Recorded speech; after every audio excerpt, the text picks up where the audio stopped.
Setelah kecelakaan itu, Baskara Adiaksa mengira aku tewas di tempat kejadian.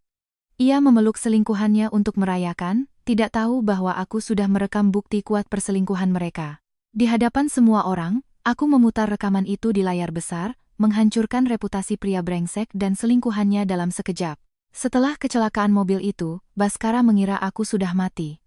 Sirene mobil pemadam kebakaran bahkan belum berhenti, dia sudah berdiri di luar garis polisi, memeluk Maya Lestari. Wanita itu mengenakan mantel wol krem milikku, dan di pergelangan tangannya, terpasang gelang mutiara yang hilang saat ulang tahunku tahun lalu. Wajahnya terbenam di dada Baskara, bahunya bergetar seolah sedang menangis terseduh-seduh. Tapi dari balik jendela belakang ambulans, aku bisa melihat dengan sangat jelas. Baskara menunduk, mencium kening Maya dan berkata, "Sudah, tenang saja. Ningrum sudah tiada. Tidak akan ada lagi yang menghalangi kita." Maya mengangkat wajahnya, tidak ada setetes pun air mata di matanya. Ia bertanya, "Lalu bagaimana dengan acara peluncuran malam ini?" Baskara melirik mobil yang masih mengeluarkan asap. Suaranya terdengar lega, "Tetap laksanakan. Justru lebih mudah kalau dia mati." Aku terbaring di dalam ambulans, jemariku masih gemetar. Perawat mengira aku kesakitan dan menyelimutiku. Hanya aku yang tahu, aku gemetar bukan karena sakit, tapi karena dingin. Aku dan Baskara menikah selama 5 tahun. Aku membantunya bangkit dari seorang sutradara kecil, yang naskahnya ditolak klien sebanyak 37 kali, hingga menjadi pimpinan Binar Citra seperti sekarang. Malam ini seharusnya menjadi malam perayaan ulang tahun ke-5 Binar Citra. Seharusnya aku yang mengumumkan proyek baru perusahaan dan menandatangani kontrak investasi terakhir untuknya. Namun, pagi itu aku menerima sebuah pesan anonim. Pesan itu hanya berisi satu kalimat. "Kalau mau tahu kenapa suamimu begitu ngotot menyuruhmu naik mobil itu, periksa bagasinya." Tanpa memberitahu siapapun, aku menyembunyikan ponsel cadanganku di kotak P3K mobil dan mengaktifkan mode rekam otomatis. Aku juga menyalakan pencadangan cloud untuk dashcam. Lalu, aku masuk ke mobil yang telah disiapkan secara khusus oleh Baskara. Kecelakaan terjadi di tikungan jalan lingkar luar. Remblong, sebuah truk mendekat dengan cepat dan sopir membanting setir. Sesaat sebelum benturan, aku melepas sabuk pengaman dan melompat ke sisi kantung udara. Nyawaku selamat, dan begitu pula dengan buktinya. Sebelum pintu ambulans ditutup, aku melihat Baskara menggunakan ponselku untuk mengirim pesan kepada ibuku, "Bu, Ningrum kecelakaan. Tidak bisa diselamatkan." Tangannya begitu stabil saat mengetik, seolah sudah berlatih berkali-kali. Aku tidak menangis. Aku hanya perlahan melepas cincin kawin dari jari manis kiriku dan memasukkannya ke dalam kantong spesimen yang diberikan perawat. Kemudian, dengan tanganku yang tidak terluka, aku menekan tombol simpan di ponsel cadanganku. Sebuah tulisan muncul di layar. Pengunggahan ke cloud selesai. Saat itu aku tahu, acara peluncuran malam ini akan tetap berlangsung. Hanya saja, orang yang akan berdiri di atas panggung untuk merayakan bukanlah Baskara Adiaksa. "Mbak Cahya, apa perlu saya hubungi keluarga?" tanya perawat dengan suara pelan. Aku menatap keluar jendela, melihat punggung Baskara yang menjauh. Satu tangannya merangkul Maya, tangan yang lain memegang telepon, seolah bergegas menghadiri sebuah perayaan. "Tidak perlu," kataku. Perawat itu tertegun sejenak. Aku menambahkan, "Antar saja saya ke rumah sakit. Jangan biarkan siapapun tahu saya masih sadar." Perawat itu menatap lukaku, ragu sejenak, lalu mengangguk. Saat ambulans mulai bergerak, aku mendengar seseorang dari kejauhan berteriak, "Keluarga korban mana?" Baskara tidak menoleh. Suamiku bahkan enggan membuang waktu hanya untuk memastikan apakah aku benar-benar sudah mati. Tapi dia tidak tahu, setiap kata yang diucapkannya di lokasi kecelakaan telah direkam oleh ponsel yang kusembunyikan. Dia juga tidak tahu bahwa video saat dia dan Maya berciuman di koridor hotel setengah bulan yang lalu sudah tersimpan di laptopku. Dan dia sama sekali tidak tahu, kendali layar besar di acara malam ini tidak pernah ada di tangannya. Sistem itu aku yang membangunnya sendiri, dengan kata sandi tanggal ulang tahun pernikahan kami. Sayangnya, dia sudah lama melupakannya. Ruang UGD rumah sakit terasa menyilaukan. Saat dokter membersihkan luka di keningku, dia bertanya 3 kali nomor telepon keluargaku. Setiap kali, aku menjawab, "Tidak ada." Akhirnya, dia menghela napas dan menutup rekam medisku. "Anda mengalami gegar otak ringan, tulang rusuk memar, dan pergelangan tangan kanan terkilir. Anda tidak boleh banyak bergerak dan harus dirawat inap malam ini untuk observasi." Aku mengangguk dan bertanya, "Bolehkah saya meminjam charger?" Dokter itu menatapku, Seolah tidak percaya hal pertama yang kupikirkan setelah kecelakaan adalah mengisi daya ponsel. Namun, dia tetap meminta perawat membawakannya. Baterai ponsel cadanganku tinggal 9%. Aku menyambungkannya ke daya dan membuka cloud. Rekaman dari kotak P3K, menangkap gerakan sopir sebelum tabrakan dan merekam suara di luar mobil setelahnya. Yang lebih penting, sehari sebelum kecelakaan, Baskara secara pribadi masuk ke mobil itu. Aku melihatnya dari rekaman CCTV garasi kantor, dia berjongkok di dekat roda belakang selama 4 menit. Hari itu dia bilang sopir mendadak cuti, dan dia khawatir aku terlambat untuk acara, jadi dia memeriksakan mobil untuk... Dulu aku berpikir, dia akhirnya ingat pengorbananku selama ini dan mulai peduli. Sekarang aku sadar, dia hanya ingin memastikan sendiri bahwa remnya akan blong. Ponselku bergetar. Panggilan dari ibuku. Aku menatap layar tanpa menjawab. Sesaat kemudian, sebuah pesan masuk. Ningrum. Baskara bilang kamu kecelakaan. Kamu di rumah sakit mana? Teleponnya tidak bisa dihubungi. Ibu panik sekali. Detik berikutnya, panggilan dari Baskara masuk. Melihat namanya, aku tiba-tiba ingin tertawa. Setelah kecelakaan, dia tidak langsung mencariku. Dia mengirim pesan yang menyatakan aku mati, lalu pergi memeluk Maya. Sekarang dia menelepon, mungkin bukan karena khawatir, tapi karena mayatku tidak ditemukan di tempat yang dia harapkan. Aku tidak menjawab. Panggilan itu terus berdering. Pada panggilan ketujuh, aku menekan tombol rekam dan menjawab. Terdengar hening sejenak, lalu suara Baskara, Ningrum? Aku tidak bicara. Napasnya terdengar tidak teratur. Kamu masih hidup? Pertanyaan itu lebih jujur daripada ungkapan khawatir manapun. Aku berbisik, aku mengecewakanmu, ya? Hening selama beberapa detik di seberang sana. Ketika dia bicara lagi, suaranya sudah kembali lembut seperti biasa. Jangan bicara omong kosong. Aku hampir mati karena khawatir. Tadi aku sedang mengurus lokasi kecelakaan, ambulansnya terlalu cepat, aku tidak bisa mengejar. Aku memejamkan mata. Selama 5 tahun terakhir, dengan nada suara seperti inilah dia membuatku mengalah berkali-kali. Dia bilang proyek itu penting, jadi aku menunda film dokumenterku sendiri untuk membantunya mengedit film komersial sampai larut malam. Dia bilang Maya hanya teman lama yang baru kembali ke Indonesia dan tidak punya tempat tinggal, jadi aku setuju Maya bekerja di perusahaan sebagai asisten produser. Dia bilang dia stres dan butuh ruang, jadi aku pindah dari kamar utama ke ruang kerja, menganggap diamnya sebagai kelelahan. Sekarang, dia masih ingin menggunakan suara yang sama untuk menghapus kalimat justru lebih mudah kalau dia mati yang baru saja diucapkannya. Acaranya masih jadi? Tanyaku. Tentu saja tidak. Jawabnya cepat. Kondisimu seperti ini. Bagaimana mungkin aku masih punya mood untuk mengadakan acara? Tapi aku mendengar suara latar di seberangnya. Seseorang berteriak, Pak Baskara, area red carpet sudah siap. Mbak Maya bertanya video pembuka mau pakai versi yang mana. Aku tertawa pelan. Baskara segera merendahkan suaranya, Ningrum, dengar penjelasanku. Perusahaan malam ini mengundang investor dan media. Acara ini tidak bisa dibatalkan mendadak, tapi aku sudah meminta namamu dicantumkan di halaman ucapan terima kasih. Namaku. Di halaman ucapan terima kasih. Kamera pertama Binar Citra ku beli dengan menjual gelang emas warisan nenekku. Klien pertama ku dapatkan setelah minum-minum sampai lambungku berdarah. Film pertama yang memenangkan penghargaan, nama sutradaranya Baskara, padahal materi mentahnya adalah hasil kerjaku selama 3 bulan di pedalaman. Kini, dia memintaku terbaring di rumah sakit sementara namaku hanya ada di ucapan terima kasih. Aku tahu, kataku. Dia terdengar lega. Baguslah. Kamu istirahat saja. Setelah acara selesai, aku akan langsung menemuimu. Maya di mana? Tanyaku. Dia jeda sejenak. Dia membantu di kantor. Ningrum, sekarang bukan waktunya untuk cemburu. Aku menggenggam ponsel, pergelangan tanganku sakit luar biasa. Tapi rasa sakit itu justru membuatku sadar. Baskara, kataku, malam ini, jangan terlambat.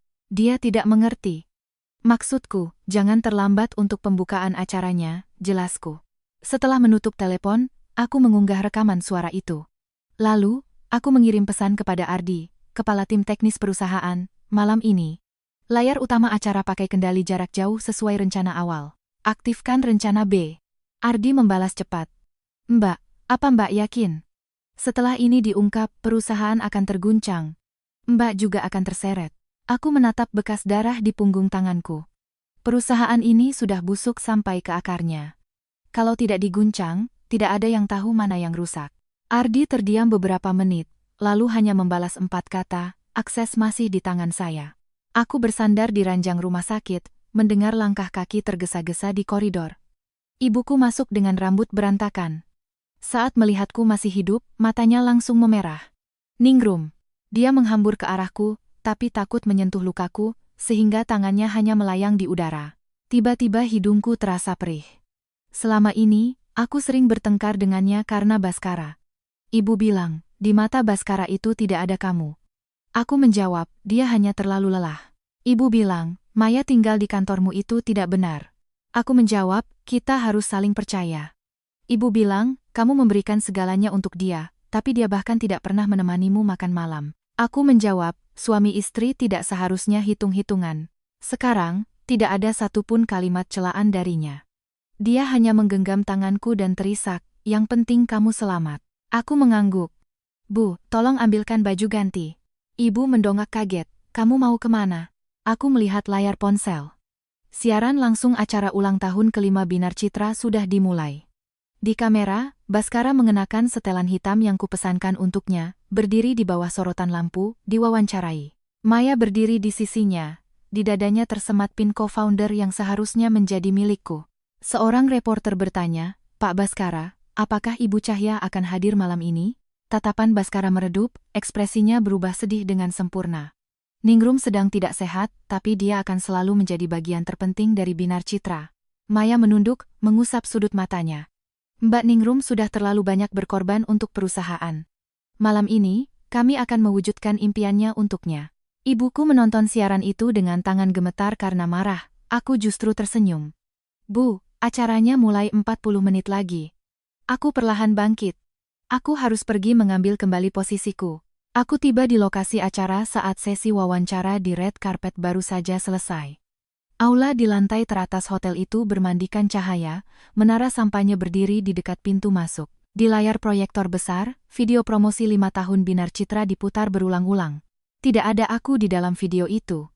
Dari hari pertama perusahaan berdiri, film pendek pertama yang menang penghargaan, hingga klien komersial terbesar tahun lalu, setiap momen kunci telah memotong sosokku. Sebagai gantinya, ada profil samping Baskara di depan kamera, dan senyum Maya yang memeluk dokumen di belakangnya. Aku berdiri di luar aula, mendengar MC berkata dengan antusias, malam ini, kita tidak hanya akan menyaksikan babak baru Binar Citra, tetapi juga menyaksikan era kreatif baru yang akan dibuka oleh Bapak Baskara Adiaksa dan Ibu Maya Lestari. Ibuku memapahku, wajahnya pucat. Ningrum, mereka benar-benar ingin menyingkirkanmu. Bukan ingin, kataku, tapi sudah. Aku menunjuk daftar tamu di pintu. Di kolom co-founder, seharusnya ada 2 nama, Baskara Adiaksa dan Cahya Ningrum. Tapi sekarang, Cahya Ningrum telah diganti dengan Maya Lestari, mereka sudah melakukannya. Aku mengeluarkan kartu identitas kerjaku dari tas. Ini adalah kartu angkatan pertama, sudut-sudutnya sudah usang. Di foto, rambutku masih pendek, mataku bersinar seolah tidak takut pada apapun. Petugas di pintu menghentikanku. Maaf, Bu, acara ini khusus undangan. Aku menyerahkan kartuku. Dia melihatnya sekilas, ekspresinya sedikit canggung. Ibu Cahya. Tapi di sistem, Anda tidak memiliki akses masuk. Aku tidak terkejut. Baskara selalu begitu. Dia tidak akan mengunci pintu secara langsung, dia akan membiarkan orang lain memberitahumu bahwa kamu tidak seharusnya datang. Aku mengeluarkan ponsel dan menelepon Ardi. Buka pintunya. 3 detik kemudian, gerbang elektronik di pintu masuk berbunyi. Di layar muncul tulisan, akses pendiri diberikan. Petugas itu terdiam di tempat. Aku mengambil kembali kartuku dan mendorong pintu hingga terbuka. Suara pintu tidak keras, tapi seseorang di dalam melihatku lebih dulu. Gelas sampahnya di tangannya bergetar, menumpahkan isinya. Kemudian, semakin banyak mata yang menoleh ke arahku.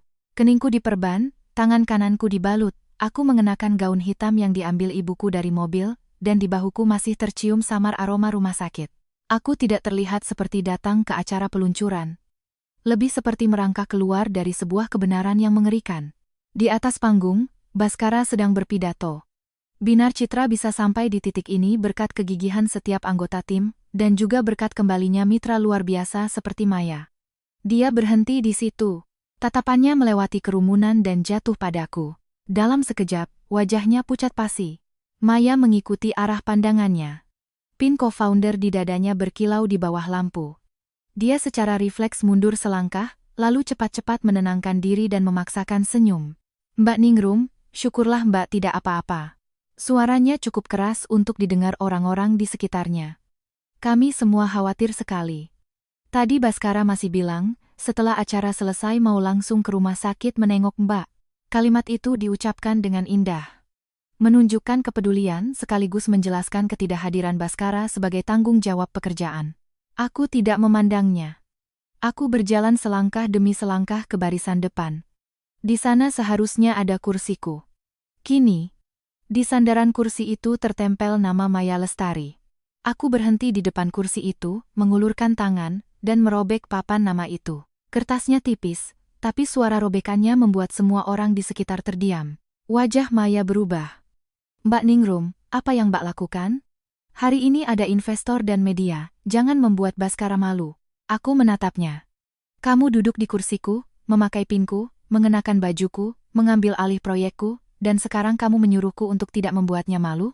Matanya langsung memerah. Baskara bergegas turun dari panggung, berdiri di depannya. Ningrum, kalau ada masalah, kita bicarakan di rumah.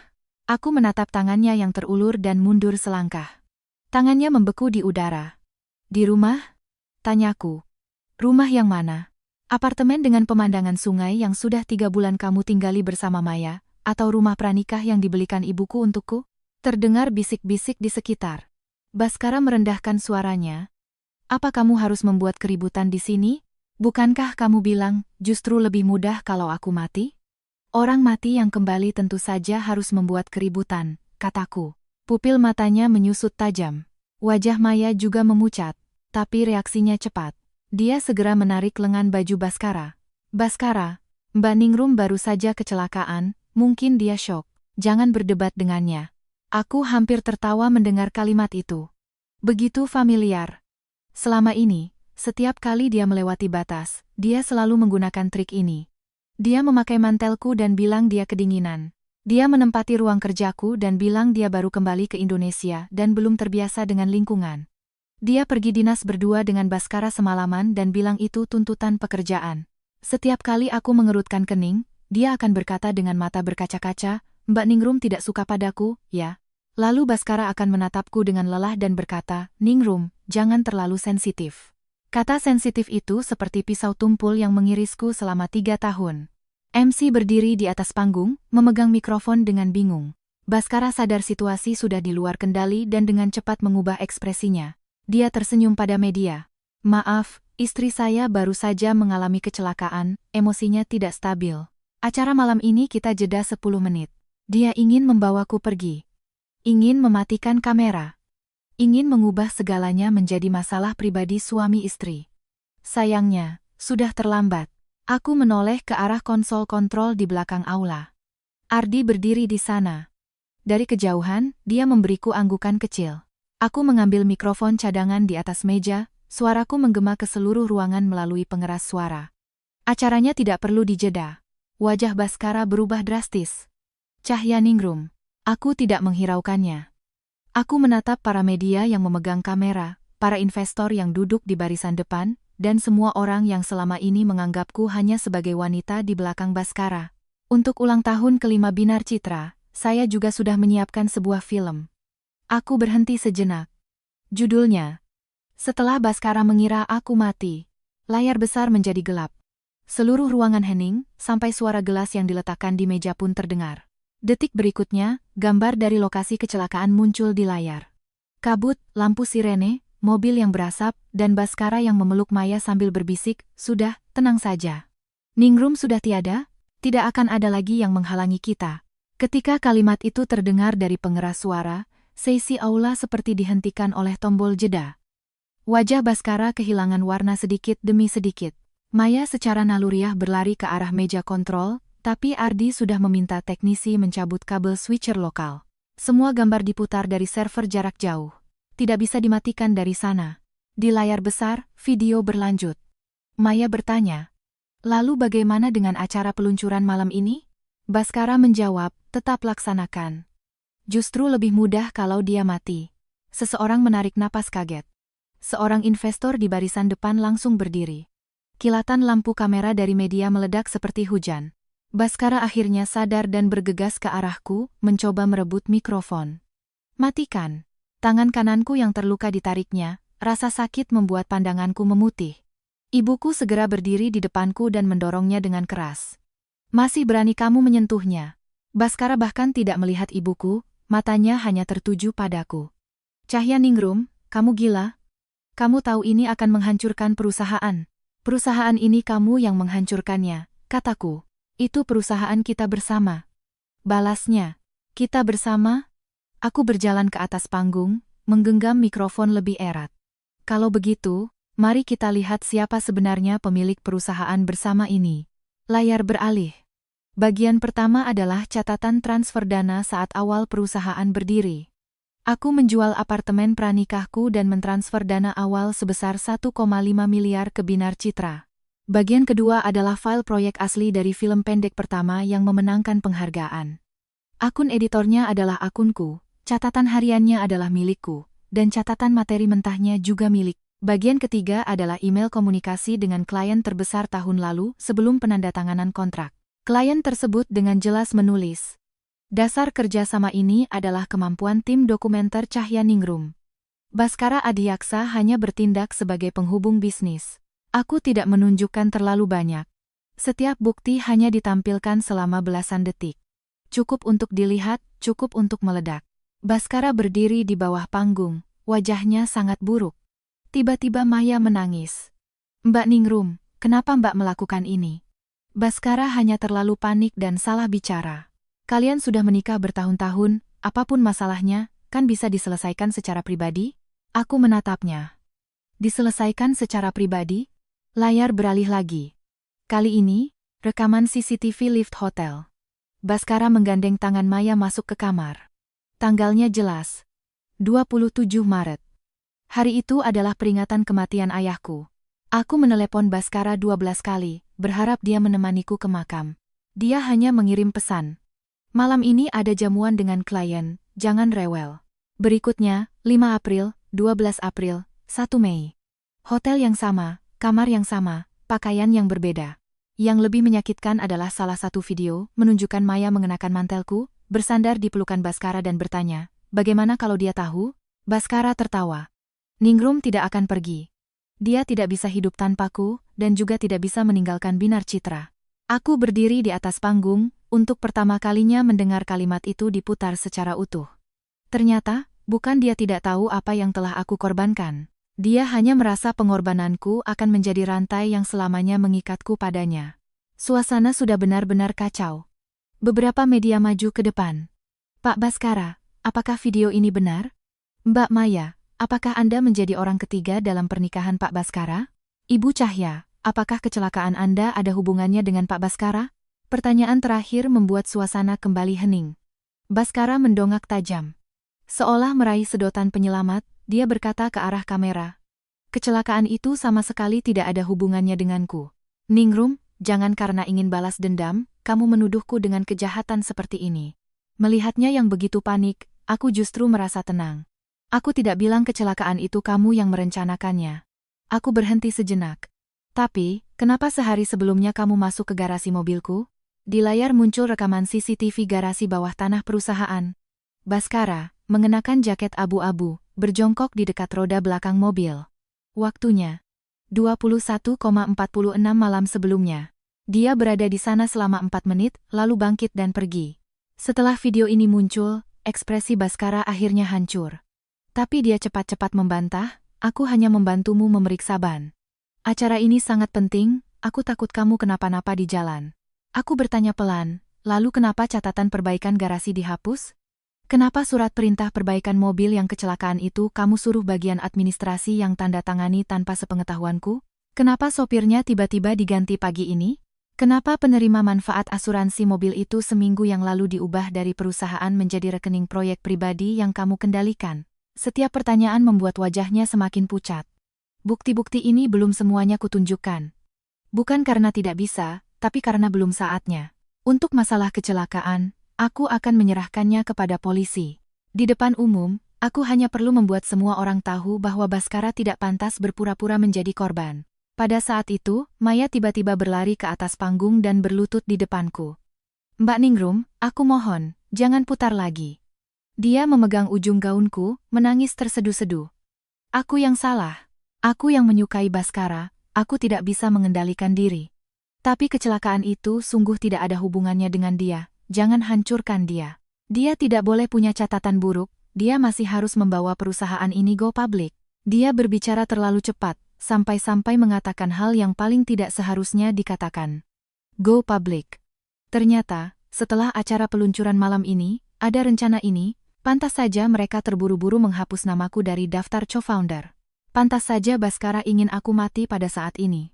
Aku membungkuk menatap Maya. Maya, kamu bukan melakukannya demi cinta. Tangis di wajahnya membeku. Yang kamu inginkan adalah 32% saham yang ada di tanganku, kataku. Kamu ingin restrukturisasi saham terakhir sebelum Binar Citra go public. Itu jalan pintasmu dari seorang asisten produser magang menjadi istri bos. Dia sontak melepaskan gaunku. Baskara berteriak, cukup. Dia naik ke panggung, merebut mikrofon. Hadirin sekalian, kejadian malam ini adalah masalah pribadi saya. Video ini melibatkan editing dan privasi, saya akan melapor ke polisi. Acara Binar Citra sampai di sini.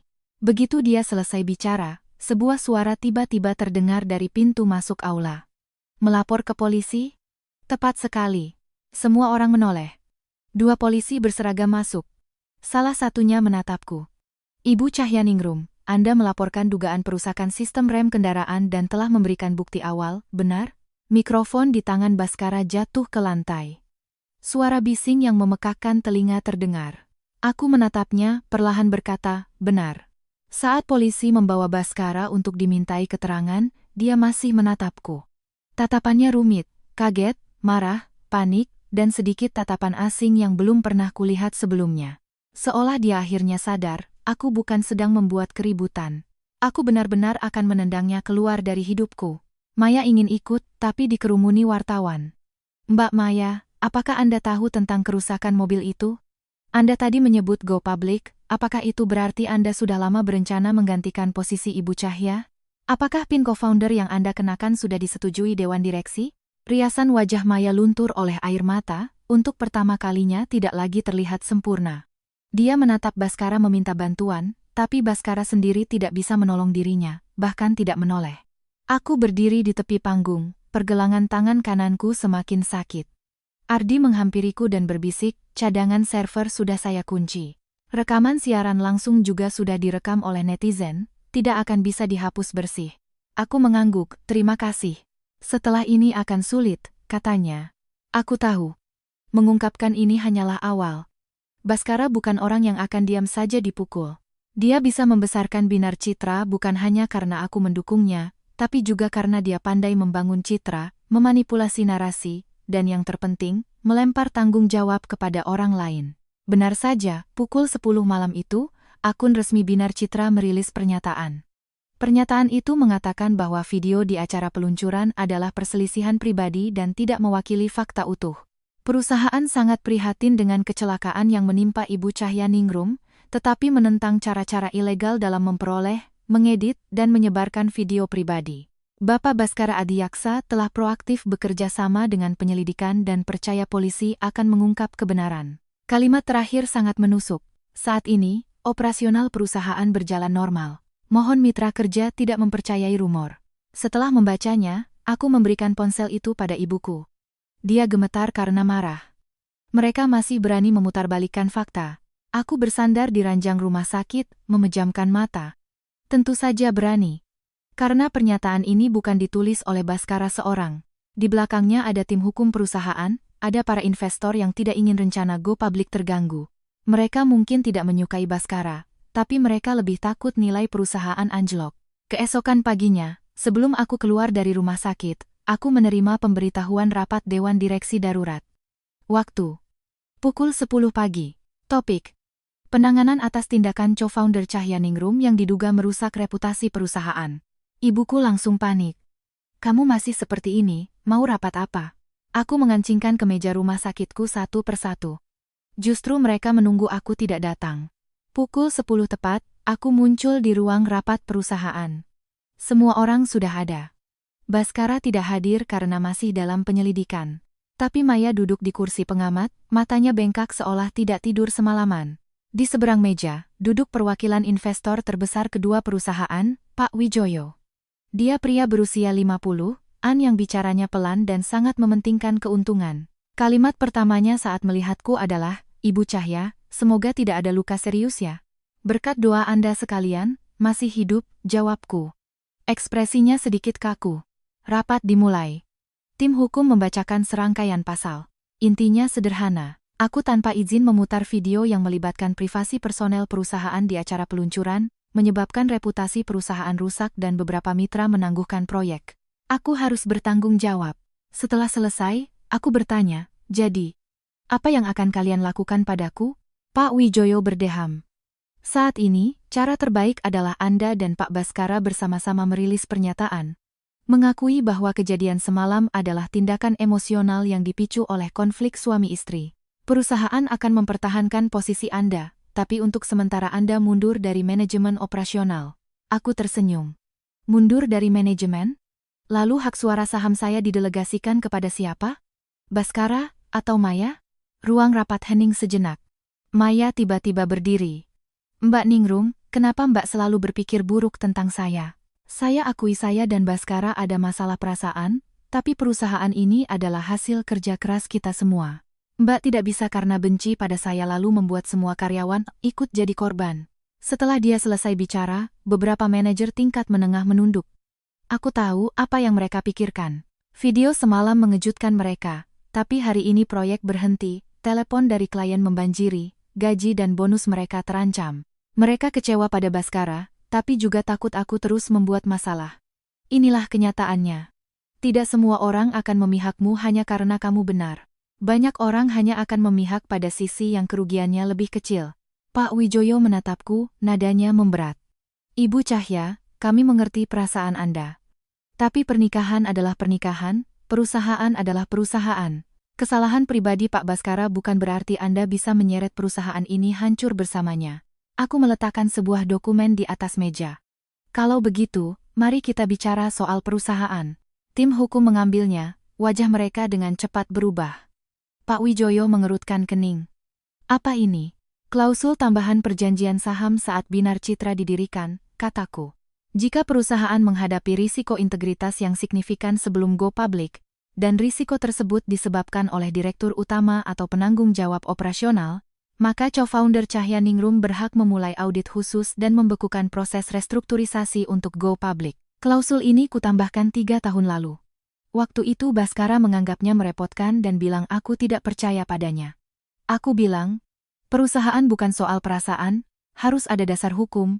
Dia waktu itu tertawa dan menandatanganinya, bahkan berkata, "Ningrum, kamu terlalu berhati-hati." Sekarang, kehati-hatian itu menyelamatkanku, dan juga menyelamatkan Binar Citra. Wajah Pak Wijoyo akhirnya menjadi suram. "Anda mau memulai audit khusus? Anda tahu apa artinya itu? Semua pembukuan, proyek, kontrak, perubahan saham, harus dihentikan dan diperiksa. Perusahaan akan lumpuh setidaknya 3 bulan.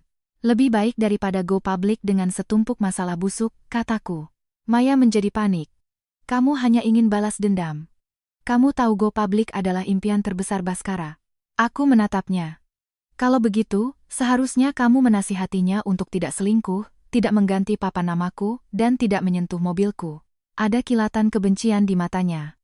Kilatan itu meyakinkanku bahwa dia tidak akan menyerah begitu saja. Rapat akhirnya tidak menghasilkan keputusan untuk menindakku, karena aku tidak setuju, dan Pak Wijoyo juga tidak berani memaksakan kehendak di hadapan klausul tambahan itu.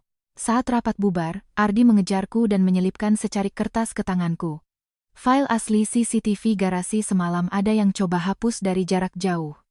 Akunnya bukan milik Baskara. Aku membuka kertas itu. Tertulis sebuah akun internal.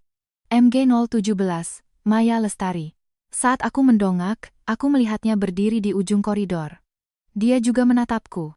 Wajahnya tidak lagi berlinang air mata, hanya dingin. Maya pertama kali masuk ke Binar Citra, bukan sebagai selingkuhan Baskara. Dia direkomendasikan oleh Pak Wijoyo. CV-nya sangat bagus. S2 Manajemen Film dari luar negeri, pernah menangani 2 proyek film pendek, bicaranya lembut, dan tahu apa yang ingin didengar investor. Baskara memperlakukannya dengan sangat istimewa. Dulu kukira itu karena hubungan teman lama. Belakangan aku baru tahu, hubungan Maya dan Pak Wijoyo lebih dalam dari yang kukira. Hari ketiga audit dimulai, aku mendapatkan kontrak aneh pertama. Biaya konsultasi distribusi luar negeri sebesar 5,5 miliar. Penerimanya adalah perusahaan cangkang. Kontak registrasi perusahaan itu bermarga sama dengan Maya. Saat Ardi menyerahkan data itu, wajahnya muram. Ini baru satu. Selama setahun terakhir, ada 6 biaya konsultasi serupa, totalnya hampir 25 miliar. Aku membuka halaman tanda tangan. Penanda tangannya adalah Baskara. Yang memproses adalah Maya. Kolom persetujuan keuangan kosong. Kenapa bagian keuangan tidak menghentikannya? Tanyaku. Ardi terdiam sejenak. Direktur keuangan tahun lalu diganti dengan orangnya Pak Wijoyo. Benang merahnya akhirnya tersambung. Maya bukan murni demi Baskara. Dia ingin, melalui Baskara, membuka jalur dana Binar Citra. Baskara ingin menyingkirkanku, mengambil saham dan hasil kerjaku untuk modal go publik. Maya ingin memanfaatkan kekacauan sebelum go public untuk mencuci uang melalui valuasi perusahaan. Pak Wijoyo ingin cepat-cepat menarik modalnya. Masing-masing dari mereka menganggapku sebagai penghalang, dan mereka semua berpikir aku tidak akan benar-benar berani membongkar semuanya. Hari keempat, serangan balasan datang. Tiba-tiba muncul banyak postingan di internet dengan judul-judul yang menusuk. Istri bos Binar Citra mengamuk di acara peluncuran pasca kecelakaan. Diduga stres akibat masalah pernikahan, Cahya Ningrum memutar video pribadi di layar besar, apakah melanggar hukum? Sumber dalam mengungkap. Cahya Ningrum sudah lama mengontrol karier suaminya, Baskara Adiaksa tak tahan lagi. Postingan-postingan itu disertai foto-foto lamaku, video saat aku memarahi staf di lokasi syuting, rekaman audio saat aku marah-marah di ruang editing tengah malam, dan potongan-potongan pertengkaranku dengan Baskara. Setiap potongan dipotong dari konteksnya. Aku digambarkan sebagai wanita posesif, emosional, dan membuat suaminya tertekan. Sementara Baskara menjadi pria malang yang lama ditekan istri dan akhirnya membuat kesalahan dalam pernikahan. Maya ditulis sebagai belahan jiwa yang memahami kesulitan kreatifnya. Membaca tulisan-tulisan itu, perutku mual. Bukan karena takut, tapi karena jijik. Yang pertama menelepon adalah tanteku. Ningrum, bukan tante mau ikut campur, ya. Kalau suami di luar ada main sedikit, selesaikan saja di dalam rumah. Kalau sampai ramai di internet kan malu. Ibumu juga sudah tua, kasihan kalau jadi bahan omongan orang. Ibuku merebut telepon dan langsung menutupnya. Wajahnya pucat karena marah. Orang-orang ini benar-benar bisa memutarbalikkan fakta. Mereka tahu apa kelemahanku, kataku. Ayahku meninggal saat aku kecil. Ibuku membesarkanku sendirian. Kerabat selalu bilang beliau bekerja keras, beliau tidak mudah. Jadi sejak kecil aku belajar untuk tidak merepotkan, agar beliau tidak khawatir, agar beliau tidak jadi gunjingan. Baskara juga tahu itu. Dulu, setiap kali dia memintaku mengalah, dia akan bilang, Ningrum, jangan buat ibu khawatir. Kali ini, dia masih ingin menggunakan ibuku untuk menekanku. Sore harinya, Baskara akhirnya meneleponku. Suaranya terdengar lelah, tapi tanpa sedikit pun rasa bersalah. Soal yang di internet, bukan aku yang melakukannya. Tapi kamu akan memanfaatkannya, kataku. Dia terdiam beberapa detik. Ningrum, masalah ini sudah sejauh ini, tidak baik untuk siapapun. Kamu batalkan audit, kita rilis pernyataan bersama. Aku bisa setuju cerai, harta Gonogini juga bisa kita bicarakan. Bagaimana dengan kecelakaan itu? Tanyaku. Aku tidak menyentuh remnya, jawabnya cepat. Lalu kenapa kamu masuk ke garasi? Sudah kubilang, untuk memeriksa ban. Penerima manfaat asuransi? Itu masalah prosedur keuangan, aku tidak tahu. Maya menghapus rekaman CCTV. Napasnya tertahan. Aku tahu dia tidak sadar aku sudah menemukan akun Maya. Setelah beberapa saat, dia baru berkata, jangan semua masalah kamu limpahkan ke Maya. Dia penakut, tidak mungkin melakukan hal-hal seperti itu. Aku hampir tertawa. Sampai saat ini, dia masih membelanya. Bukan karena cinta yang begitu dalam, tapi karena mengakui Maya bersalah sama saja dengan mengakui bahwa penilaiannya selama ini salah total. Baskara paling bangga dengan penilaiannya. Dia bisa mengakui perselingkuhan, tapi tidak bisa mengakui bahwa dia telah dijadikan tangga oleh seorang wanita. Di seberang telepon, suaranya melunak. Ningrum, kita setidaknya pernah jadi suami istri. Kamu juga tidak mau melihatku masuk penjara, kan? Itu tergantung apa yang sudah kamu lakukan, kataku. Dia akhirnya marah. Jangan paksa aku. Aku bertanya dengan tenang, apa lagi yang bisa kamu lakukan? Malam itu, aku tahu jawabannya. Pihak rumah sakit memberitahuku bahwa sopir yang terlibat kecelakaan sudah siuman. Saat aku tiba, di luar kamar rawat sudah ada 2 pria asing. Mereka mengaku sebagai keluarga sopir, tapi tidak berani menatap mataku. Aku merasa ada yang tidak beres, dan segera mengirim pesan ke polisi yang menangani kasus ini. Tidak lama kemudian, polisi tiba. Di dalam kamar, sopir itu melihatku dengan wajah pucat. Suaranya serak, tapi dia tetap berkata, Bu Cahya, soal rem itu bukan saya yang melakukannya. Lalu siapa yang menyuruhmu mengganti mobil? Tanyaku. Matanya menghindar. Bagian administrasi yang mengatur. Siapa yang memberimu uang untuk pergi dari lokasi setelah kecelakaan? Dia mendongak kaget. Aku mengeluarkan selembar bukti transfer bank. Rekening putrimu tadi malam menerima transfer 200 juta. Pengirimnya adalah sepupu Maya Lestari.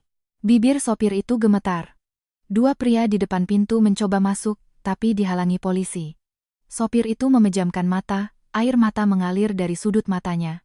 Saya tidak tahu akan separah itu, mereka hanya bilang untuk membuat mobilnya mogok di jalan, supaya ibu tidak bisa datang ke acara peluncuran. Aku berdiri di sana, punggungku terasa dingin. Jadi, rencana awalnya mungkin bukan untuk membunuhku. Mereka ingin aku mengalami kecelakaan dan absen dari acara. Baskara bisa memanfaatkan kesempatan itu untuk mengumumkan aku tidak sehat, dan Maya mengambil alih posisiku. Jika aku luka ringan, mereka akan bilang itu kecelakaan. Jika aku luka parah, mereka akan tetap melanjutkan acara. Jika aku mati, seperti yang dikatakan Baskara di lokasi, justru lebih mudah. Sopir itu mengangkat kepala menatapku. Bu Cahya, saya punya rekamannya. Rekaman dari sopir itu mendorong kasus ini ke arah yang lain. Dalam rekaman itu, suara Maya terdengar jelas. Tidak perlu sampai terjadi apa-apa, cukup buat mobilnya berhenti di jalan lingkar luar, tahan dia selama 1 jam. Setelah acara dimulai, meskipun dia datang, sudah terlambat. Seorang pria lain bertanya, apa Pak Baskara tahu? Maya berhenti sejenak, lalu tertawa. Dia tidak perlu tahu detailnya. Dia hanya perlu tahu bahwa Cahya Ningrum tidak akan muncul malam ini. Rekaman sampai di sini sudah cukup untuk membuatnya dalam masalah besar. Tapi yang benar-benar membuat hatiku terasa berat adalah bagian selanjutnya. Pria itu bertanya lagi. Bagaimana kalau sampai ada korban jiwa? Maya berkata, remnya hanya diutak-atik sedikit, bukan dipotong total. Sopir akan mengendalikannya.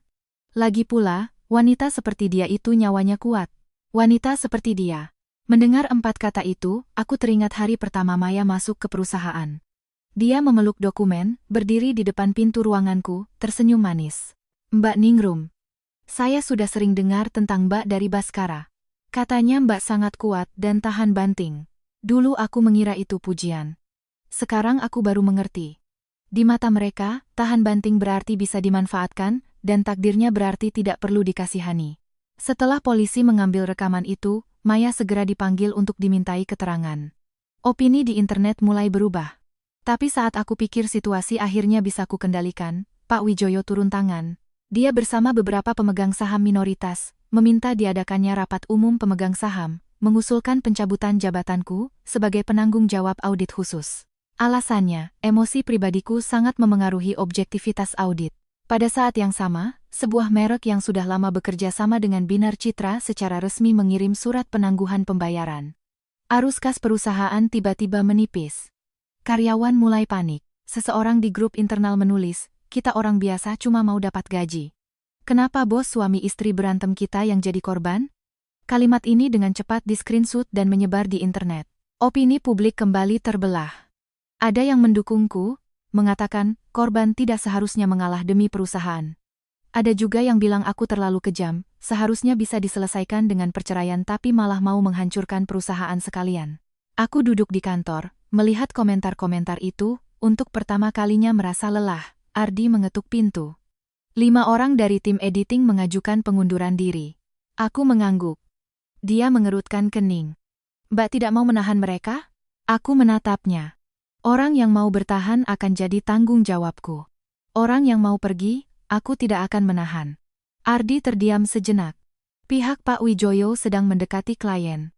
Katanya audit ini hanya masalah pribadi Mbak. Begitu Mbak dicopot, proyek bisa dilanjutkan. Dia ingin menjadikanku sumber masalahnya. Aku menatap keluar jendela. Kantor Binar Citra ada di lantai 22. Dari sini, kota terlihat tetap ramai. Tidak ada yang akan berhenti beraktivitas hanya karena pernikahanku hancur. Aku juga tidak boleh. Kalau begitu, biarkan klien tahu apa masalah sebenarnya. Aku membuka laci dan mengeluarkan sebuah hard disk. Ardi melihat hard disk itu, ekspresinya berubah. Ini adalah catatan kerja asli semua proyek Binar Citra. Aku mulai mencadangkannya 3 tahun lalu. Bukan karena aku curiga Baskara selingkuh, tapi karena aku sudah terlalu sering melihat kreator yang namanya direbut oleh perusahaan, yang suaranya dibungkam oleh modal. Aku tidak mau suatu hari nanti aku bahkan tidak bisa membuktikan apa yang pernah kukerjakan. Di dalam hard disk itu ada catatan harian syuting setiap proyek, versi-versi editing, email konfirmasi klien, dan juga siapa yang benar-benar terlibat dan siapa yang hanya menumpang nama. Pak Wijoyo ingin menyalahkan krisis perusahaan padaku, maka aku akan membuka bagaimana perusahaan ini sebenarnya berjalan selama ini. Pukul 3 sore, aku mengadakan rapat seluruh karyawan. Tidak banyak yang datang. Ada yang sengaja tidak hadir, ada yang bersembunyi di mejanya sambil mengintip. Aku tidak menyalahkan mereka. Aku berdiri di depan ruang rapat, tangan kananku masih dibalut perban, suaraku tidak keras. Beberapa hari ini, yang paling kalian khawatirkan adalah gaji dan proyek. Saya akan langsung ke intinya. Semua orang menatapku. Gaji bulan ini akan dibayar penuh. Proyek yang ditangguhkan akan saya pimpin langsung timnya untuk negosiasi. Bagi yang mau bertahan, 3 bulan ke depan akan berat. Saya akan mempublikasikan progres audit dan status proyek setiap minggu. Bagi yang mau pergi, perusahaan akan memberikan kompensasi sesuai kontrak, tidak akan ditahan. Seseorang bertanya pelan, Bu Cahya, uangnya dari mana? Saya akan memberikan pinjaman pribadi kepada perusahaan, kataku.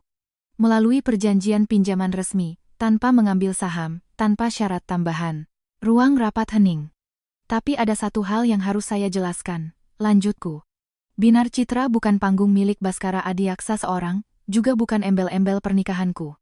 Nama kalian di setiap karya, bonus, kepemilikan proyek, semuanya akan diperiksa ulang dalam audit ini. Seorang gadis muda dari tim editing tiba-tiba matanya memerah. Namanya Dina. Tahun lalu, film pendek sosial yang dibuatnya namanya ditulis sebagai produser oleh Maya. Dia pernah menangis karenanya, tapi tidak ada yang berani membantunya. Bu Cahya, apa nama itu benar-benar bisa diubah kembali? Tanyanya. Aku menatapnya. Semua yang bisa dibuktikan, akan diubah. Saat itu, aku melihat tatapan banyak orang di ruang rapat berubah. Mereka mungkin tidak langsung memihakku, tapi untuk pertama kalinya mereka sadar, aku bukan ingin menghancurkan perusahaan. Aku ingin mengembalikan apa yang telah direbut.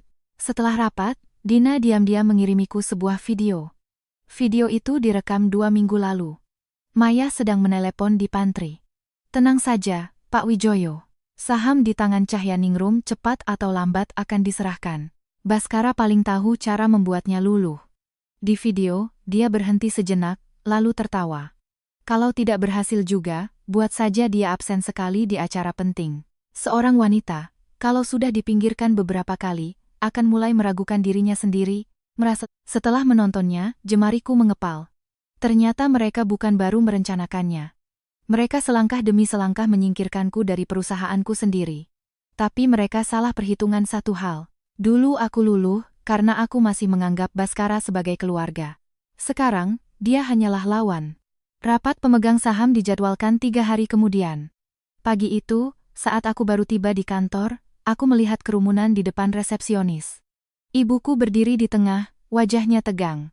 Di seberangnya, ada Ibu Baskara, Ibu Ratna. Dia mengenakan setelan merah marun, menenteng tas bermerek. Melihatku, dia langsung meninggikan suaranya. Cahyaningrum, akhirnya kamu datang juga. Karyawan di sekitar berpura-pura sibuk, tapi telinga mereka terpasang. Ibu Ratna menghampiriku, menunjuk hidungku. Suami istri bertengkar kamu bawa ke polisi, ke media. Sekarang mau merebut perusahaan. Kamu punya nurani tidak? Aku menatapnya. Selama 5 tahun menikah, dia tidak pernah menganggapku sebagai menantu. Saat perusahaan baru mulai, dia mencelaku karena terlalu sering tampil, katanya wanita terlalu kuat akan membawa sial. Setelah perusahaan menghasilkan uang, dia membanggakan kemana-mana bahwa itu semua berkat kehebatan putranya. Menikahiku hanya karena aku bisa mengurus orang. Tahun lalu saat dia operasi, aku menemaninya di rumah sakit selama 7 hari. Baskara hanya datang 2 kali. Tapi kalimat pertamanya saat sadar adalah, kenapa Maya tidak datang? Dulu aku tidak pernah melawan karena kuanggap dia orang tua. Sekarang aku berpikir, sebagian orang bukan orang tua, mereka hanya orang asing yang memanfaatkan usia untuk menuntut darimu. Tante, ini kantor, kataku. Dia seperti tersinggung. Kamu panggil aku apa? Tante? Dia memegangi dadanya. Air mata langsung mengalir. Dengar semua. Ini menantuku. Anakku sekarang gara-gara dia masuk kantor polisi, dia bahkan tidak mau memanggilku ibu lagi. Ibuku tidak tahan. Putra Anda selingkuh, kasus kecelakaannya belum jelas. Bagaimana Anda bisa punya muka datang memaki putri saya? Ibu Ratna langsung beralih ke ibuku. Kamu juga jangan pura-pura tidak bersalah. Dulu kalau bukan putrimu yang mengejar-ngejar, anakku tidak akan menikahinya. Uang yang dia keluarkan untuk perusahaan selama ini kan hanya untuk mengikat suaminya. Ibuku pucat karena marah. Aku maju selangkah, melindunginya di belakangku. Satpam. Ibu Ratna tertegun. Berani kamu mengusirku? Anda membuat keributan di perusahaan, tentu saja saya berani. Dia mulai mengamuk. Cahya Ningrum. Kalau hari ini kamu berani menyuruh orang menyentuhku, aku akan mati di sini. Kulihat bagaimana kamu akan menjelaskan pada Baskara. Dulu aku akan takut. Takut tekanan darahnya naik. Takut Baskara terjepit di tengah, takut orang luar bilang aku tidak berbakti. Tapi sekarang, aku hanya merasa konyol. Aku mengeluarkan ponsel, menelepon pihak keamanan gedung. Lantai 22. Ada yang mengganggu ketertiban kantor, tolong naik. Kalau beliau merasa tidak enak badan, tolong panggilkan ambulans sekalian. Tangis Ibu Ratna berhenti. Dia tidak menyangka aku akan begitu tenang, apalagi aku tidak lagi termakan oleh ancaman mati darinya. Pada saat itu, pintu lift terbuka. Baskara keluar. Dia jelas baru dari kantor polisi, kantung matanya hitam, bajunya kusut. Melihat pemandangan di depannya, dia pertama-tama mengerutkan kening, lalu secara refleks berkata padaku, Ningrum, ibuku sudah tua. Apa kamu harus seperti ini? Aku menatapnya. Ibumu sudah tua bukan berarti dia boleh datang ke kantorku dan menghina ibuku. Tatapannya berubah. Dulu aku akan bilang ibu kita. Sekarang tidak lagi. Ibu Ratna melihat putranya datang, langsung merasa punya dukungan. Baskara, lihat dia. Sayapnya sudah keras sekarang, bahkan aku mau diusir. Baskara mengusap keningnya dengan lelah. Ningrum, kita perlu bicara. 10 menit, kataku. Dia menunjuk ruang rapat. Tidak di luar. Aku tahu dia ingin menghindari CCTV kantor. Kalau begitu tidak perlu bicara. Wajah Baskara menjadi suram. Akhirnya, dia tetap masuk ke ruang rapat bersamaku. Ardi dengan sigap menyalakan perekam suara dan meletakkannya di meja. Baskara menatap perekam itu dan tersenyum sinis. Sekarang bicara denganku pun harus direkam, ya? Aku duduk, bicara denganmu. Kalau tidak direkam, tidak aman. Ada kilatan luka di matanya. Ekspresi itu terlalu terlambat, sampai-sampai aku tidak bisa membedakan apakah itu tulus atau akting baru. Dia terdiam sejenak, akhirnya berkata, soal rem itu, aku benar-benar tidak tahu. Aku tidak menanggapi. Aku akui. Aku memang ingin kamu absen dari acara peluncuran. Lanjutnya. Aku juga akui. Aku dan Maya bersalah padamu. Tapi aku tidak pernah ingin kamu mati. Jadi aku harus berterima kasih padamu? Tanyaku. Wajahnya muram. Ningrum, jangan bicara seperti itu. Lalu kamu mau aku bicara bagaimana? Aku menatapnya. Terima kasih karena kamu hanya ingin merebut posisiku, bukan nyawaku. Dia memejamkan mata. Aku terpaksa. Kamu mengontrol segalanya. Proyek, keuangan, kontrak, bahkan arah kreativitasku. Semua orang di perusahaan hanya mengakui kamu, investor juga hanya percaya kamu. Kamu tahu bagaimana rasanya? Aku ini Baskara Adiaksa, tapi di Binar Citra, aku selamanya seperti bayang-bayangmu. Aku akhirnya mendengar kebenarannya. Dia bukan tidak mengerti pengorbananku. Dia justru membenci karena aku berkorban terlalu banyak. Kemampuanku menguntungkannya, sekaligus melukai harga dirinya. Setelah Maya muncul, dia memberinya ilusi lain. Maya memujanya, bergantung padanya, menyebutnya jenius. Jadi dia lebih memilih percaya pada citra palsu itu daripada menghadapi bagaimana perusahaan ini sebenarnya dibangun. Jadi, kamu menghapus namaku, mendorong Maya ke depan, hanya untuk membuktikan kamu bukan bayang-bayangku, tanyaku. Dia terdiam. Setelah lama, dia berbisik, aku hanya ingin memulai dari awal. Memulai dari awal dengan sahamku, karyaku, uangku, dan nyawaku? Dia mendongak tajam. Sudah kubilang aku tidak ingin kamu mati. Aku menatapnya dengan tenang. Baskara, hukum yang akan menentukan apakah kamu melakukan kejahatan atau tidak. Aku hanya menentukan satu hal. Dia menatapku. Aku berkata-kata demi kata, kamu sudah tidak pantas berdiri di sisiku. Wajahnya seketika pucat pasi. Tiba-tiba terdengar ketukan di pintu ruang rapat. Ardi masuk dengan suara tegang. Bu Cahya, rapat pemegang saham dimajukan. Pak Wijoyo dan perwakilannya sudah ada di ruang rapat besar. Aku berdiri. Baskara ikut berdiri. Dia menatapku dan berbisik, kamu tidak akan bisa melawan mereka. Pak Wijoyo punya cukup suara. Hari ini mereka pasti akan mencopotmu. Aku mengambil dokumen di meja. Kita lihat saja. Ruang rapat besar sudah penuh. Pak Wijoyo duduk di kursi utama, di sampingnya tumpukan dokumen tebal. Maya juga ada.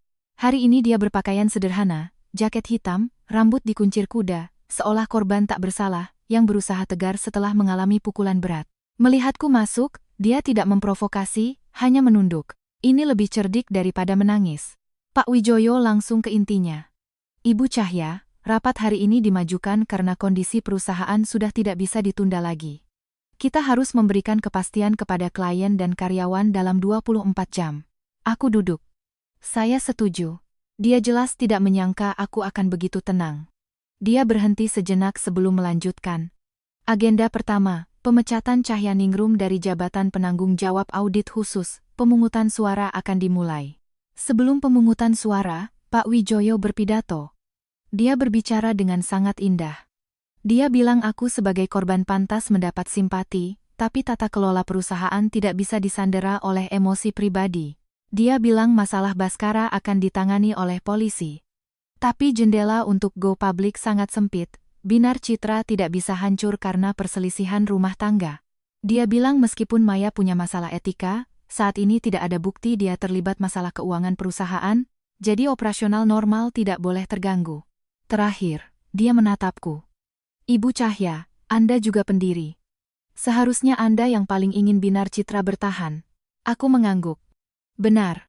Beberapa orang di ruangan itu tampak lega. Mereka mungkin mengira aku akhirnya akan mengalah.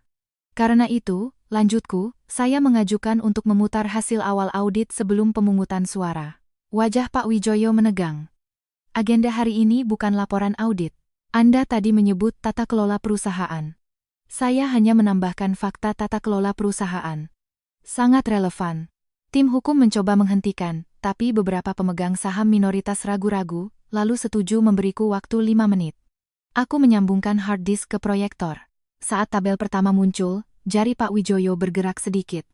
Itu adalah diagram alur dana. Selama setahun terakhir, Binar Citra membayar biaya ke 6 perusahaan konsultan. Ke-6 perusahaan itu tampak tidak berhubungan, tapi rekening penerima akhirnya semua mengarah ke satu rekening luar negeri yang sama. Pengendali sebenarnya rekening itu punya hubungan keluarga dengan Maya Lestari. Gambar kedua adalah perbandingan anggaran proyek. Proyek-proyek yang ditangani Maya biaya subkontraktor pasca produksinya rata-rata 40% lebih tinggi. 3 dari perusahaan subkontraktor itu tidak punya catatan penyerahan hasil kerja. Gambar ketiga adalah rekaman percakapan internal. Maya berkata pada Direktur Keuangan, Pak Wijoyo sudah setuju. Cukup tanda tangan Pak Baskara saja. Tidak perlu lewat Cahyaningrum.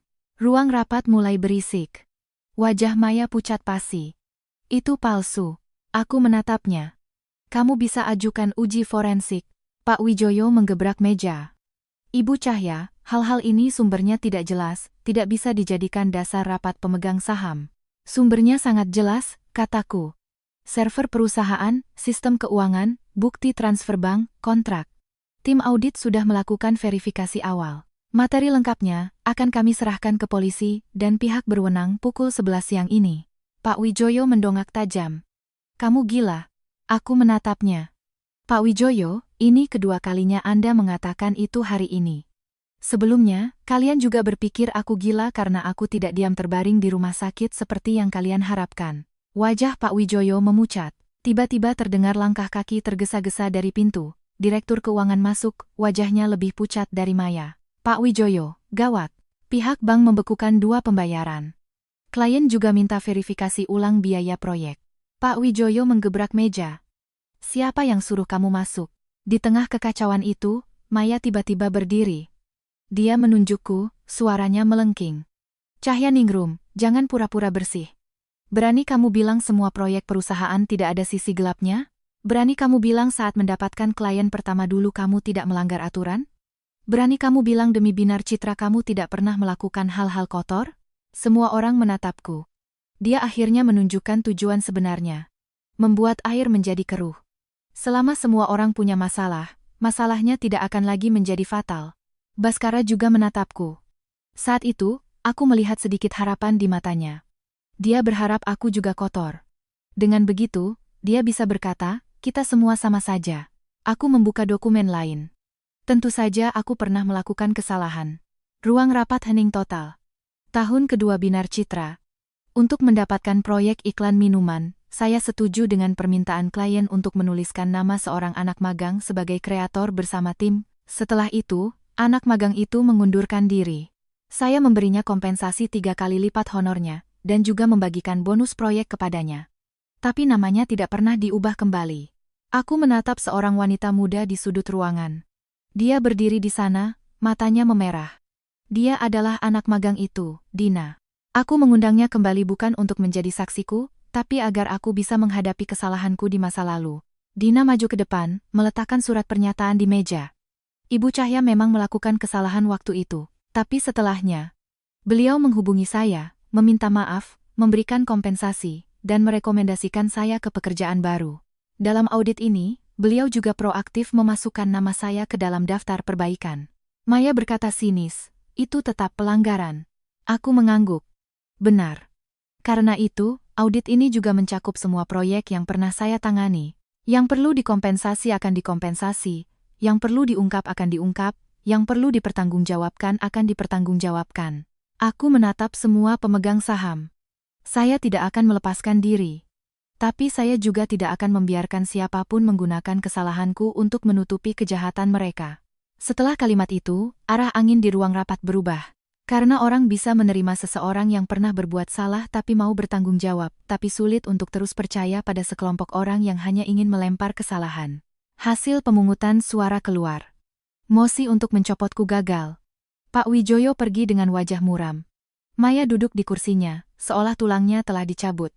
Baskara berdiri di dekat pintu, tatapannya rumit. Saat aku melewatinya, dia berbisik, kapan kamu menjadi seperti ini? Aku berhenti. Aku menatapnya. Bukan aku yang berubah. Aku hanya berhenti menutupi kebusukanmu. Setelah rapat, Baskara untuk pertama kalinya pulang ke rumah yang pernah kami tinggali bersama. Rumah itu kubeli sebelum menikah. Saat dia pindah, aku mengubah dinding terbesar di kamar utama menjadi layar proyektor. Dia bilang, nanti kalau sudah tidak sibuk, dia akan menemaniku nonton film setiap minggu. Selama 5 tahun, yang paling sering diputar di dinding itu bukan film, tapi proposal proyeknya, contoh iklannya, presentasi untuk investor. Saat aku kembali untuk mengambil barang, dia sudah duduk di ruang tamu.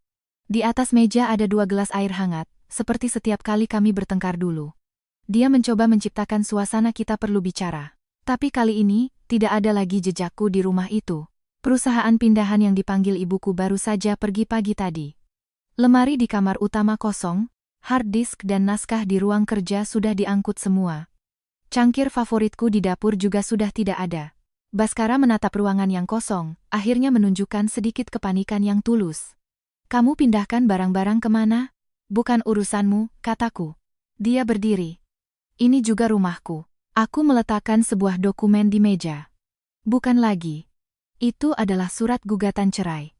Rumah menjadi milikku, harta bersama dibagi sesuai hukum. Saham Binar Citra dihitung ulang berdasarkan perjanjian awal dan modal real. Bagian atas namanya yang terkait dana mencurigakan dibekukan sampai penyelidikan selesai. Baskara membaca beberapa halaman, wajahnya semakin sulit. Kamu harus sekejam ini?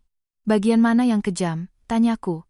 Kamu membekukan rekeningku, menuntut kembali bonus proyek yang kuambil dari perusahaan selama ini. Aku ingatkan, kataku, itu bukan bonus proyekmu. Itu adalah keuntungan yang kamu ambil dengan menempelkan namamu pada karyaku. Dia melempar dokumen itu ke meja. Cahya Ningrum, apa kamu harus menghitung semua 5 tahun terakhir ini? Aku menatapnya. Selama 5 tahun terakhir, ada terlalu banyak hal yang tidak bisa dihitung. Saat perutku sakit tengah malam, dia menemani Maya audisi. Saat ulang tahun ibuku, dia membatalkan makan malam keluarga mendadak, bilang klien itu penting. Saat aku keguguran, dia sedang syuting di luar kota. Di telepon dia hanya bilang, hal seperti ini nanti juga bisa terjadi lagi, jangan terlalu sedih. Waktu itu aku sendirian di ranjang rumah sakit. Perawat bertanya kenapa keluarga belum datang. Aku berulang kali membelanya. Dia sibuk, dia lelah, dia stres. Tapi kalau dipikir-pikir sekarang, hal-hal yang tidak bisa dihitung itulah yang paling menyakitkan. Perasaan tidak bisa dihitung, jadi aku tidak mau lagi, kataku. Uang dan hak bisa dihitung, jadi tidak boleh kurang 1 rupiah pun. Dia tertegun. Setelah lama, suaranya merendah. Ningrum, aku tahu aku salah. Ini pertama kalinya dia mengatakan itu. Tanpa kamera, tanpa wartawan, tanpa ibunya yang memberinya panggung. Tapi hatiku tidak merasakan apa-apa. Dia maju selangkah. Aku dan Maya tidak seperti yang kamu pikirkan. Awalnya hanya karena dia memahamiku. Lalu semuanya lepas kendali. Aku akui aku sombong. Aku akui aku ingin membuktikan diri. Tapi aku tidak pernah ingin benar-benar kehilanganmu. Aku menatapnya. Menurutmu, kehilangan aku itu dimulai dari kapan? Dia terdiam. Aku menjawab untuknya. Bukan di acara peluncuran, bukan saat kecelakaan, bukan saat aku memutar video itu. Aku menunjuk meja makan yang kosong. Dimulai saat aku duduk di sini menunggumu makan malam, dan kamu bilang Maya baru kembali ke Indonesia dan butuh ditemani. Aku menunjuk ruang kerja di ujung koridor. Dimulai saat aku pindah ke ruang kerja, dan kamu bahkan tidak bertanya kenapa. Terakhir, aku menatap surat cerai di tangannya. Dimulai saat kamu menghapus namaku dari daftar co-founder. Pada saat-saat itu, aku memberinya kesempatan. Dia tidak pernah mengambilnya. Mata Baskara perlahan memerah. Lalu, kamu mau aku bagaimana? Tanda tangan, kataku. Tiba-tiba dia tertawa, tawa yang sangat getir. Kalau aku tidak mau, aku tidak terkejut. Aku mengeluarkan dokumen lain dari tasku. Kalau begitu kita gugat cerai. Bukti perselingkuhan, jejak transfer aset, penyelewengan hak perusahaan, semua sudah kusiapkan. Dia menatapku. Kamu benar-benar tidak mau meninggalkan sedikitpun perasaan? Aku sudah pernah, kataku. Bel pintu tiba-tiba berbunyi. Aku membuka pintu. Di luar berdiri Ibu Ratna. Melihat rumah yang kosong, wajahnya berubah. Kamu benar-benar mau cerai? Tidak ada yang menjawab. Dia masuk, mengambil surat cerai, membacanya sekilas, lalu berteriak. Kenapa kamu bisa dapat sebanyak ini? Baskara kerja keras selama ini. Perusahaan ini dia yang bangun. Tante bisa tanya pengacara, kataku. Dia melempar surat itu ke arahku. Perempuan ini kejam sekali. Kamu tidak punya anak, setelah cerai siapa yang mau denganmu? Sekarang kamu kembali masih ada kesempatan. Baskara cuma hilaf sesaat, semua laki-laki juga begitu. Aku melihat lembaran kertas itu jatuh ke lantai. Baskara bahkan tidak menghentikannya. Dia masih ingin menggunakan ibunya untuk menekanku. Kesabaran terakhirku habis. Aku mengeluarkan ponsel, menelepon satpam di bawah. Tolong naik, antar tamu ini keluar. Ibu Ratna tertegun. Baskara mengerutkan kening. Ningrum, jangan begitu. Mulai hari ini, rumah ini tidak menyambut kalian. Siapapun yang masuk tanpa izin, akan saya laporkan polisi. Ibu Ratna mencoba merebut ponselku. Ibuku keluar dari dapur, memegang kunci yang baru saja dikumpulkannya. Dia berdiri di depanku, suaranya tidak tinggi tapi mantap. Ibu besan. Oh, sekarang tidak seharusnya dipanggil begitu lagi. Dia meletakkan kunci cadangan di telapak tanganku. Anakku bukan tidak ada yang mau. Dia punya aku, punya dirinya sendiri, punya rumah. Ibu Ratna terdiam. Baskara menatap kunci di telapak tanganku, seolah akhirnya mengerti bahwa ada pintu yang setelah ditutup tidak akan pernah terbuka lagi untuknya. Malam itu dia tidak menandatangani. Tapi saat pergi, dia membawa surat cerai itu. Aku tahu dia masih ingin mengulur waktu. Tapi jaring di luar sudah mengencang. Setelah berita Maya diselidiki menyebar, dia segera merilis tulisan panjang. Di dalamnya, dia mengakui punya hubungan tidak pantas dengan Baskara, tapi semua kejanggalan dana dia limpahkan ke Pak Wijoyo, mengatakan dia hanya menjalankan perintah. Tentu saja Pak Wijoyo tidak mau menjadi kambing hitam. Ketiganya mulai saling serang. Dan inilah yang kutunggu. Penyelesaian akhir terjadi di acara konferensi pers Binar Citra. Bukan aku yang mau mengadakan, tapi para mitra, karyawan, media, dan pemegang saham butuh jawaban. Hari itu, Baskara juga datang. Dia lebih kurus dari malam peluncuran, jenggotnya tidak dicukur rapi. Duduk di barisan depan, dia tidak lagi punya aura yang dikejar sorotan lampu seperti dulu. Maya tidak datang, pengacaranya yang hadir. Pak Wijoyo juga tidak datang, kursinya kosong, tapi dia mengirim perwakilan untuk mengamati.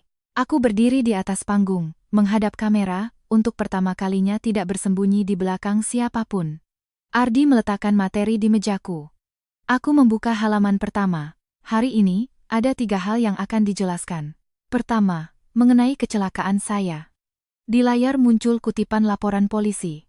Sopir mengaku disuruh untuk menciptakan kerusakan kendaraan, tujuannya agar saya tidak bisa hadir tepat waktu di acara peluncuran. Maya Lestari diduga menyuruh orang lain merusak sistem keamanan kendaraan dan telah ditahan. Keterlibatan Baskara Adhyaksa masih dalam penyelidikan lebih lanjut. Aku tidak banyak bicara. Hal yang belum dipastikan hukum, aku tidak akan menyimpulkannya. Tapi semua orang sudah mengerti. Kedua, mengenai masalah keuangan Binar Citra. Layar beralih ke hasil audit. 6 biaya konsultasi aneh sebesar 25 miliar. 3 perusahaan subkontraktor cangkang. Beberapa proyek dengan nama yang dicatut. Pihak investor yang diwakili Pak Wijoyo terindikasi melakukan penyaluran kepentingan. Materi terkait sudah diserahkan ke pihak berwenang. Ketiga, mengenai saya pribadi. Aku berhenti sejenak, beberapa orang di bawah mengangkat kepala. Proyek yang saya tangani juga ada yang penulisan namanya tidak sesuai dan pembagian bonusnya tidak lengkap, melibatkan 3 kreator. Perusahaan akan memperbaiki nama dan memberikan kompensasi. Saya pribadi akan menanggung ganti rugi yang sesuai. Setelah kalimat itu, ekspresi di bawah menjadi lebih kompleks. Mereka mungkin tidak menyangka aku akan mengakui kesalahanku di acara seperti ini. Tapi aku tahu, langkah ini harus diambil. Aku mau membersihkan orang lain, aku juga harus membersihkan diriku di masa lalu yang demi perusahaan mengorbankan keadilan. Masuk ke sesi tanya jawab. Seorang wartawan berdiri. Ibu Cahya, apakah Anda merasa Pak Baskara juga merupakan korban penipuan Maya dan pihak modal? Pertanyaan yang sangat tajam. Baskara juga menatapku. Ada secercah harapan di matanya. Seolah-olah jika aku bilang dia juga korban, dia masih punya jalan keluar. Aku memegang mikrofon. Orang dewasa bisa digoda, bisa ditipu. Tapi tidak bisa melimpahkan semua pilihannya kepada orang lain. Aku menatap Baskara. Dia memilih untuk selingkuh, memilih untuk membiarkan orang lain menggantikan posisiku, memilih untuk mengatakan kata-kata itu di lokasi kecelakaan, memilih untuk memutarbalikkan fakta setelahnya, dengan menyebutku tidak stabil emosinya. Itu semua bukan ditipu, itu adalah pilihannya. Bahu Baskara perlahan merosot. Wartawan melanjutkan. Lalu apakah Anda akan mempertahankan posisinya di perusahaan? Tidak akan, kataku. Suasana riuh. Aku mengeluarkan keputusan Dewan Direksi. Melalui pemungutan suara ulang pemegang saham, Baskara Adhyaksa tidak lagi menjabat sebagai penanggung jawab operasional Binar Citra. Perusahaan akan memasuki masa restrukturisasi selama 3 bulan, menunda rencana go public, dan membangun kembali sistem kreatif dan keuangan. Baskara mendongak tajam. Dia membuka mulut, tapi tidak ada suara yang keluar. Dulu, yang paling ditakutinya hilang bukanlah aku, tapi statusnya sebagai Pak Baskara. Dan sekarang, dia benar-benar kehilangannya. Setelah konferensi pers, dia mencegatku di belakang panggung. Ningrum. Aku berhenti. Di tangannya ada surat cerai yang sudah ditandatangani. Ujungnya kusut karena diremas. Sudah kutandatangani. Aku mengambilnya, melihat sekilas. Tulisannya lebih berantakan dari biasanya.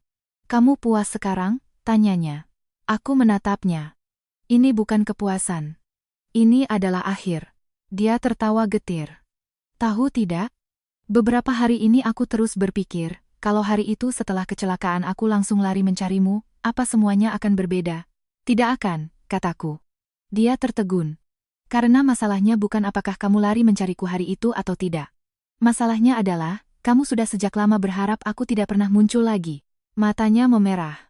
Aku baru sadar belakangan ini. Banyak hal tanpamu aku tidak bisa menanganinya. Klien tidak percaya padaku, tim tidak mau mendengarkanku, ibuku setiap hari bertanya padaku harus bagaimana.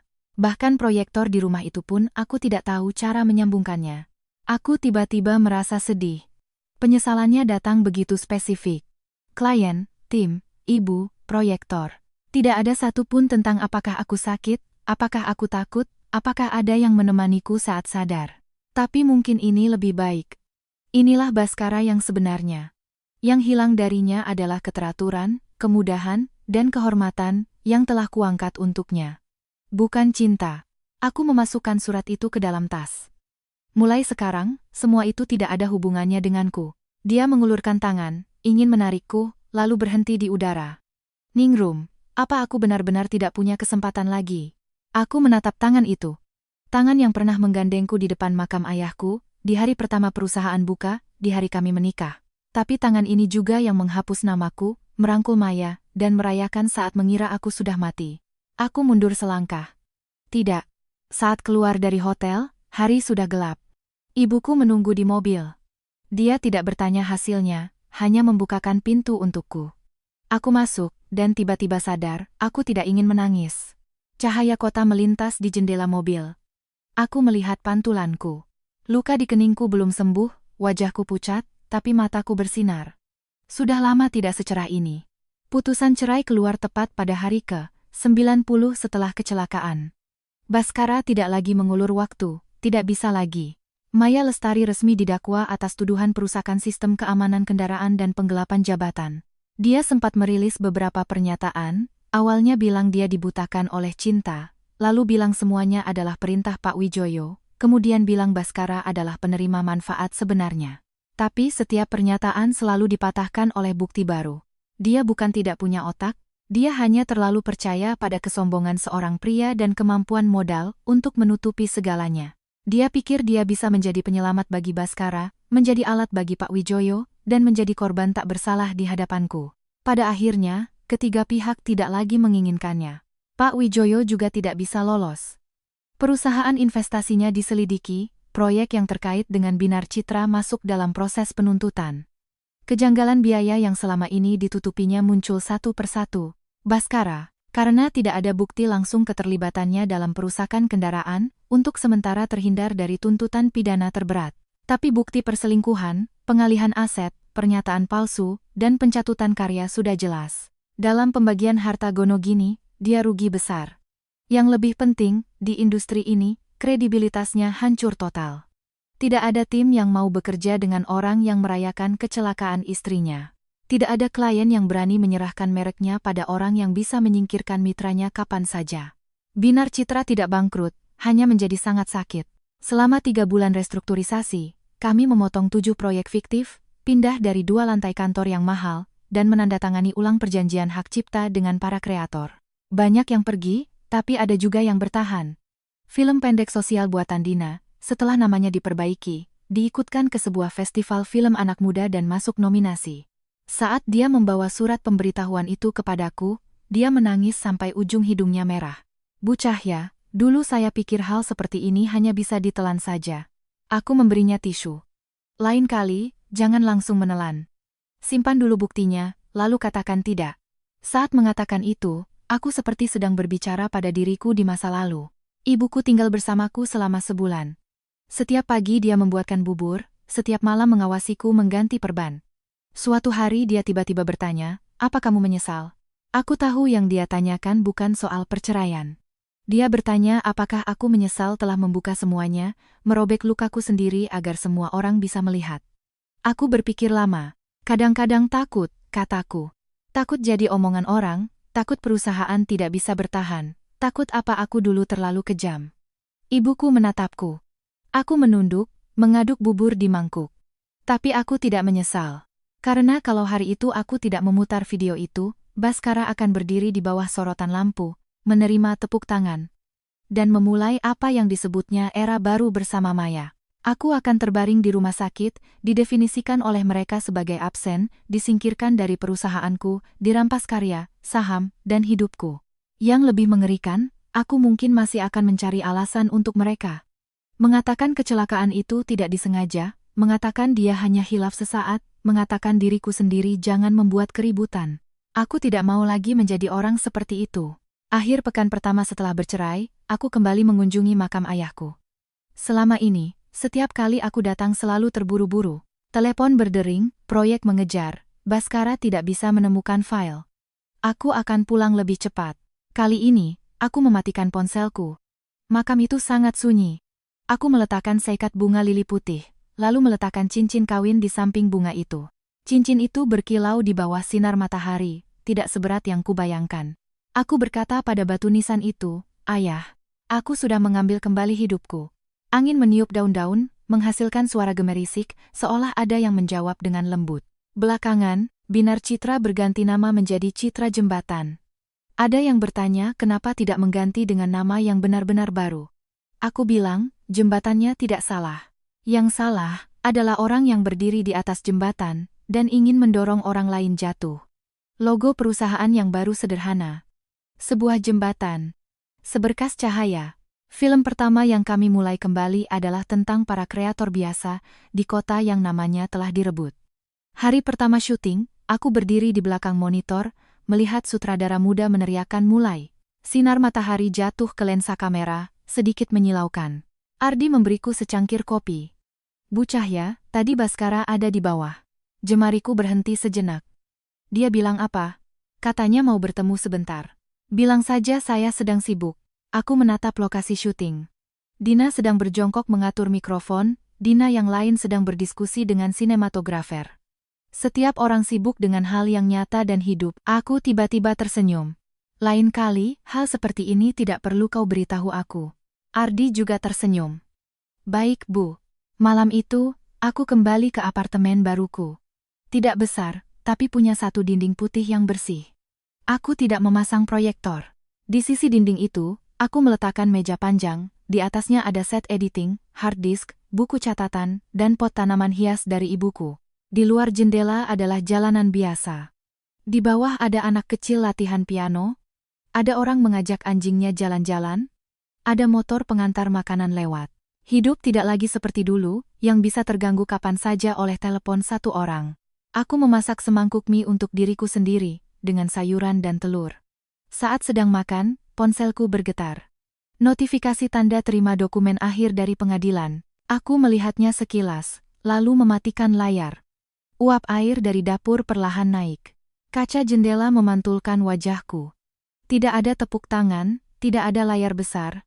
Tidak ada siapapun yang berlutut meminta maaf. Hanya semangkuk mie hangat, sebuah lampu, dan sebuah meja yang akhirnya menjadi milikku sendiri. Aku menunduk, melanjutkan makan. Mie-nya sedikit panas. Tapi kali ini, aku tidak perlu lagi menunggu siapapun untuk mulai makan.